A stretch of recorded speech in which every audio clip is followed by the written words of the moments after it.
Hello guys நம்மளோட next review series நாளைக்கு start ஆக போகுது. எஸ் நான் 110ல போய் ரொம்ப பெரிய ஷாப்பிங் பண்ணியிருந்தேன். அந்த ஷாப்பிங் பண்ணிட்டு பயங்கரமா லஞ்சுக்கு பசிக்க ஆரம்பிச்சிருச்சுன்னு சொல்லிட்டு பக்கத்துல இருந்த அமுத சுரபிக்கு போயிருந்தோம். எங்க அப்பா அடிக்கடி அமுத சுரபி பத்தி பேசுவாரு. பட் இது வரைக்கும் நான் வந்துட்டு அங்க போய் சாப்பிட்டது கிடையாது. ஆம்பியன்ஸை பத்தி பேசுறதுக்கு முன்னாடி நம்ம சாப்பாடை பத்தி பேசிடலாம். அங்க நான் போனோன்னு வந்து சாம்பார் ரைஸ் ஆர்டர் பண்ணியிருந்தேன். வெளியே போய் சாம்பார் ரைஸ் அப்படின்னு கேட்காதீங்க. பிகாஸ் என் வீட்டில் அவ்வளோவா சாம்பார் ரைஸ் செய்ய மாட்டாங்க. பட் சான்ஸே இல்ல. செம்ம சூப்பரா இருந்துச்சு. எனக்கு ரொம்ப இந்த கொலன்னு இருக்கிற சாப்பாடெல்லாம் ரொம்பவே பிடிக்கும். பிளஸ் வந்துட்டு அவங்க நெறைய வெரைட்டிஸ் ஆஃப் குழம்புமே வச்சிருந்தாங்க. கார குழம்பு, புளிக்குழம்பு, சாம்பார் அப்படின்ட்டு.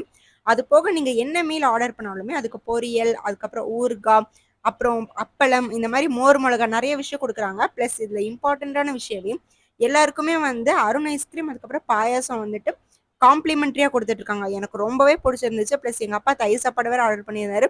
அதுவுமே செம்ம சூப்பரா இருந்துச்சு. பட் நாங்க 3 பேர் சாப்பிட்டோமே ₹250 தான் பில் வந்துச்சு. நீங்க ட்ரை பண்ணி பார்த்துட்டு கமெண்ட்ல சொல்லுங்க.